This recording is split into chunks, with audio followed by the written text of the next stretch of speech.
If you're playing Tears of the Kingdom and you want to find some really OP and high damage weapons that have high durability and literally almost never break, and you can get an infinite amount of these so you don't ever have to worry about never having a weapon and your weapon breaking over and over and seeing this dreaded message right here.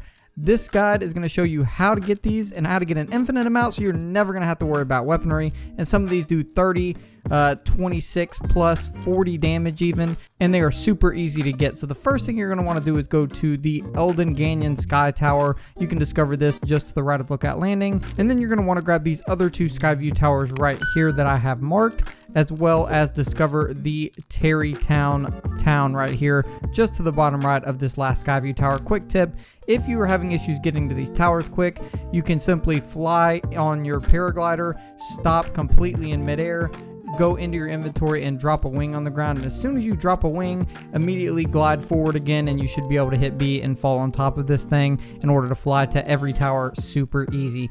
That being said, once you get to Elden Canyon Sky Tower, all you're going to do is talk to this guy. You're going to have to scale to the top of the tower. There are some rocks nearby that you can send up to the sky a little bit easier, but once you get to the top, you can glide down and unlock that tower. The next is the Upland Zora Tower. All you're going to have to do is glide over to this one using the same method as before.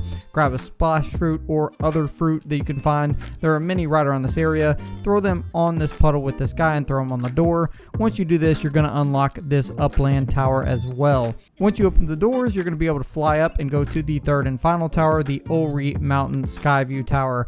Now, I'm going to show you right after this how to get some of the really good weapons, and then I'm going to show you at the end how to get the very best weapon possible. So once you get to this final tower, all you're going to have to do is talk to the guy at the top and shoot the flying creature out of the air that's holding the terminal that you need to repair the tower. All you have to do is run up, grab the terminal, throw it down in the tower, and this tower is yours. You will now have it as a teleport point, and now this is going to be super easy from here on out. All you have to do, you can jump down and discover Town, the map right here. It's the circle city in the middle of the lake.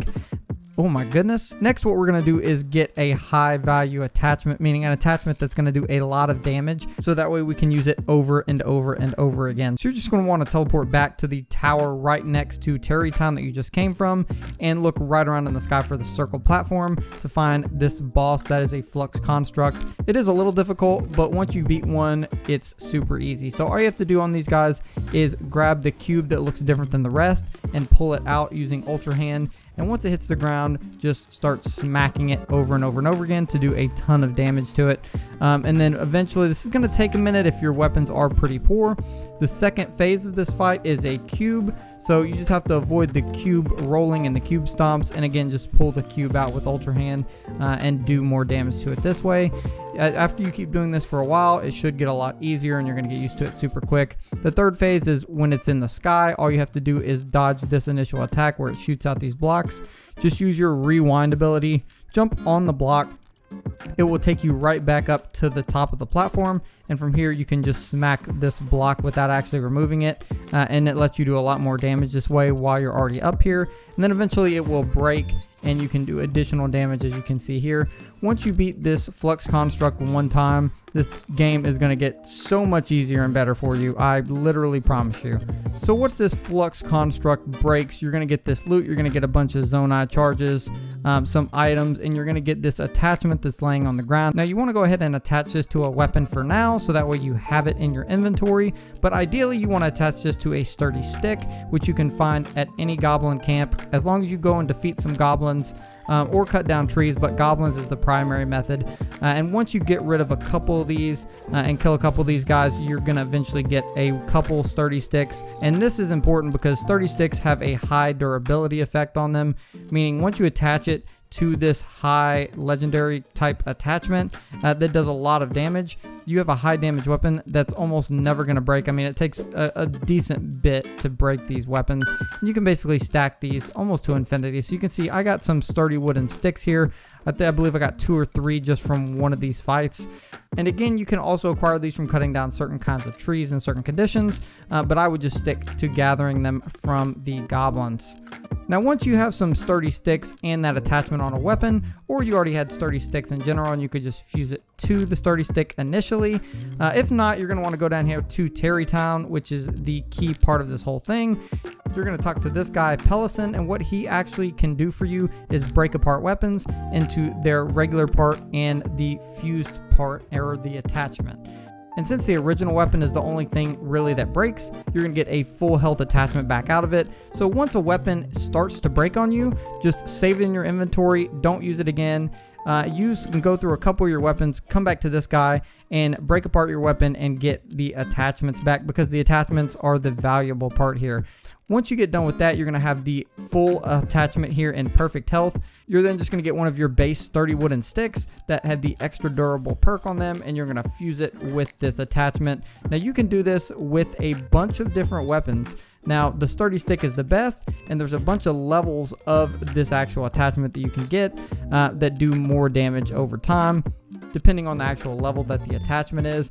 But if you just get sturdy sticks and you keep using these attachments and getting new ones and putting them back on, you'll never have to run out of weapons ever again. Now I'm going to show you how to get the really good weapon right now. This is the very good one. So you're going to want to go to the right of Farron. You're going to want to go to this point I put right here on the map. So you can go to this initial tower and fly off of it. I didn't make it all the way, but there is a tower over here in the distance. You're going to want to grab this tower. So you can use a wing again, like I showed you earlier in the video, and eventually once you get over these mountains, you're going to come up on the tower. This tower, to discover it, you do have to do something. So these little bone like structures that are coming out of the ground, you're just going to have to use your ascend ability on them.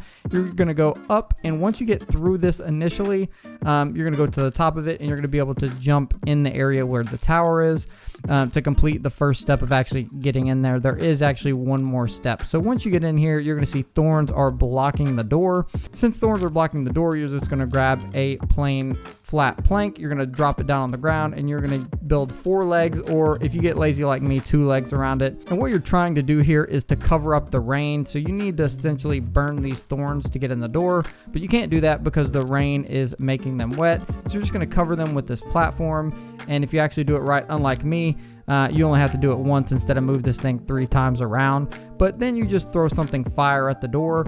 Eventually it's going to burn through the thorns. And again, like I said, I had to do this a couple times because I had to move the freaking platform around because I'm not a good builder apparently. But once you get rid of all these, you're going to be able to discover the tower. And this is the tower you need to be able to reach the good weapon spot in this game. Now you're going to look out into the distance once you go up and get shot out of the tower. This may take a couple tries just to get the hang of it the first time, because you have to be pretty precise in order to actually make it. So you're just going to fly over here to this square platform on the very right hand side. You can see I'm just going to go and zoom into it really quickly. So once you get here, you should be able to land either on it or land just short of it and just climb up on top of it. Next, there is a spring here. You're just going to jump up on the spring. You're going to hit the spring to activate it. It'll shoot you up in the air, and you will be able to go to the next platform.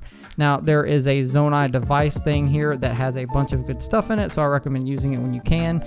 And these guys and all of these bosses do respawn, I believe, every blood moon, so every 3 in-game days. So that means you can get these construct attachments, and then once you hit another blood moon, they should respawn after that, and you can always come back and get them again to stack up as many weapons as you can. So once you jump over here, you're going to go right over here, beat this guy. By this time, you've beaten 1 or 2 of these guys before. The fight's going to get super easy for you. You're going to get a bunch more stuff from this guy because he's a higher level, and you're going to get the level 3 construct attachment that does a lot of damage. You can see just putting it on a 5 damage sword here, it's going to take my attack from a 5 all the way to a 37. It's plus 32 to weapon damage. And if you're wearing the Barbarian set like me, you also get plus 50% additional damage on top of that. And you can do this over and over and never run out of weapons this way. If you guys liked the video and it helped, make sure to drop a like and subscribe on the left and watch this Zelda Tears of the Kingdom video on how to get OP at the beginning at the right.